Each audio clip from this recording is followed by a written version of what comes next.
Good morning, Year 4. Happy Monday. This is week 2 of home learning, and this video is for the children that have the Year 4 comprehension workbook.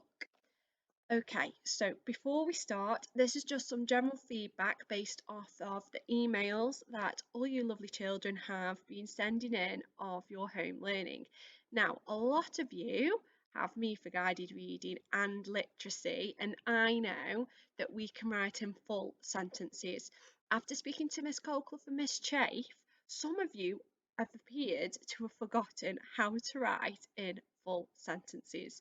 Now, I am sure we all know how to write in full sentences, so make sure when you're answering your questions, you write in a full sentence. Okay, unless the question asks you to write a single word answer, we would love to see your answers in a full sentence. Okay.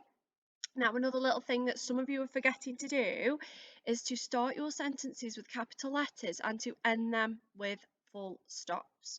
Okay, and it's really important that we keep remembering to do this Year 4, because how will I know whether or not a sentence is complete or not? Okay, we need to see when your sentences are complete by adding your full stops at the end. Okay, fabulous. So, other than that, I've been really impressed with the work that you've been doing, and I think some of you are finding it a little bit easy. So I think I'll start setting some challenges on Marvellous Me or at the end of these videos, and we will see who's been watching the whole video, because the challenge might be at the end. I might be a little bit sneaky. So make sure you're watching the full video clip, okay guys, because I will be setting challenges for you.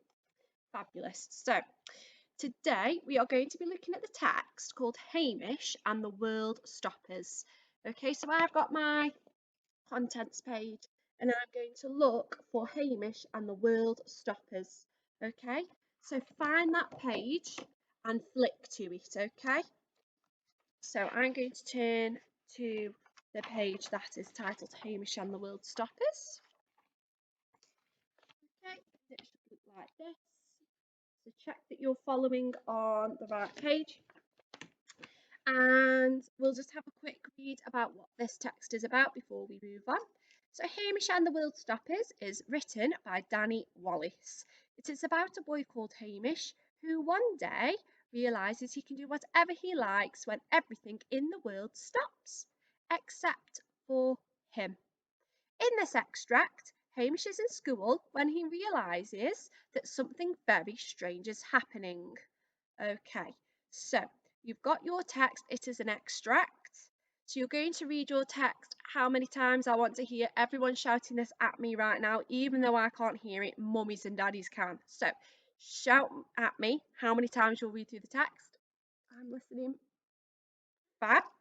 Okay, and then you are going to, as we always do in guided reading, underline, highlight any words that you aren't familiar with so you can revisit them or discuss what they mean with an adult, okay, or someone that can help you. Fabulous. So I'm going to go through some of the questions that I think you might struggle with, because I feel like we're all getting really good at reading these questions and showing an understanding, but there are some questions that I think some of us are finding a little bit hard, and that's fine. We can go through them, okay? So I think we'd understand question 1 and question 2. So question 1 asks you about why Hamish's eyes are being described as the size of Satsumas. So have a think, why might they be described like a Satsuma? Now I'm going to get my lunchbox and show you the size of a Satsuma compared to my eye, okay? So this one is a relatively small Satsuma, but if you look, why do you think he might have used a Satsuma to describe his eyes? I think I might have given the answer away there, okay? And question 2 asks you to look at the structure, so the style that the work appears in. So it's asked you to write a sentence about why you think the word seriously and the word earth are in italics. Now, italics, if you can see there, so let's find, I'm still getting used to this. Earth and seriously are in italics. Why might they look different to the other parts of the text. So the way that the words appear look differently. Why might the author have done that? Okay, so if you read it, you can see what type of pronouns are being used. So what person, is it first, second or third, is the author writing in? Why might he have used italics on those words? What is he doing? Okay. The next one says write down one negative and one positive adjective. Now, I'm going to very quickly ask you all to think about what an adjective is, okay? Now, I know what an adjective is. An adjective is an example of old, new, tired, worn. What do they all do? What is the job of an adjective?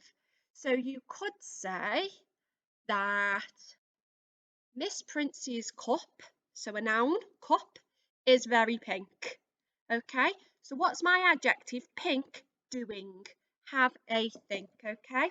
So I need to see one negative, so a bad one, and one positive, so a good one, adjective, to that Hamish uses in the text to describe what's going on during the lesson. Okay, so can you find one positive, one negative adjective, and can you write them in a sentence? Okay, so I don't want to see the two words written down. I'd like to see the negative adjective that is used is, and then you write your answer. The positive adjective that is used is. Okay, so I want to see those full sentences, okay, because I know you can all do them.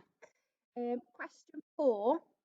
Now we've got two words that have been mushed together to make a brand new word, okay, and it's asked you to figure out which two words they originally were and why they might have been used. So what might it mean? So what does incredibly weird mean? Okay, so have a think of the two words that they are and then think about what they mean. Now that question is worth 2 marks, okay? So I would think very carefully about how many sentences you might need to write for that one. If it's 2 marks, how many sentences might we need to write? Okay, so have a think. Question 5, what does blather mean?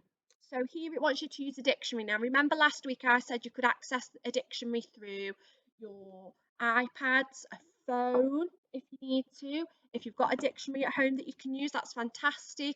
You can use your computers, use the internet to find out what blather means. And think about why the author has chosen to name Hamish's teacher Mr. Longblather. What is it that Mr. Longblather does a lot of? Now, I think you might think all of us at Sandon do this, all of your teachers, you might think we might do it a lot. So what do you think that means? Okay, and why do you think they've used it? So look up the meaning, explain what it means, and then tell me why the author used it to name Hamish's teacher, okay? Number 6 is asking you to read the introduction. Okay, so what do you think has happened in the extract? So our introduction is the bit that I read at the start. So this is our introduction.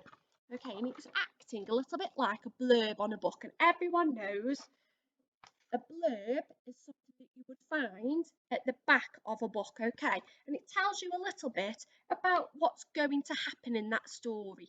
So have a read of that, and you're going to make your prediction. So predicting Pip, our guided reading dog, would help you for this one, okay? So have a think. And our last one said, did the last paragraph of the extract make you want to keep reading? Explain your answer. Now, I know a lot of you have been struggling with these questions where it's asking you for your opinion. Okay, so it wants you to read the last paragraph. Now, we can see, now the layout of these paragraphs are a little bit different to the way you might lay them out. So the last paragraph starts with the word when.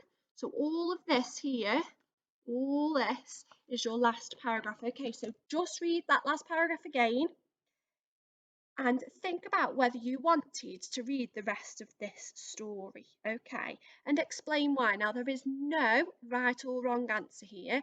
I might think that I don't want to read this one because I think it's a boring extract, okay? Or it might be that you aren't interested in stories about strange things that happen. It could be that you're more interested in you're more interested in a different genre because that's what you prefer to read.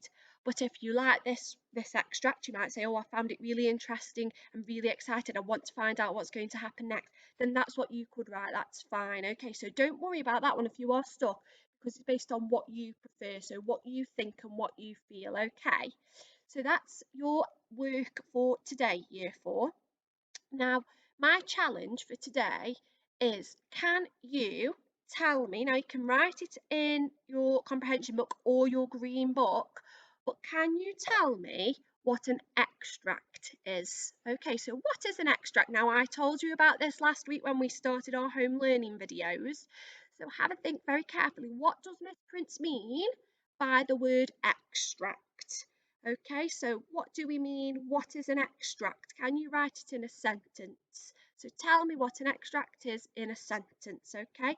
And there will be marvellous me's getting sent out for the children that do this challenge, okay? So try and impress me, because I know some of you are whizzing through this work and you're really impressing us in year four at school, okay? So keep it up. If you've got any questions or queries, please contact us. And as always, we love to see what you've been doing. So please send photographs of your work in at the end of each day at the year four email address, and we will get back to you. Okay, enjoy the rest of your day, year four. Bye.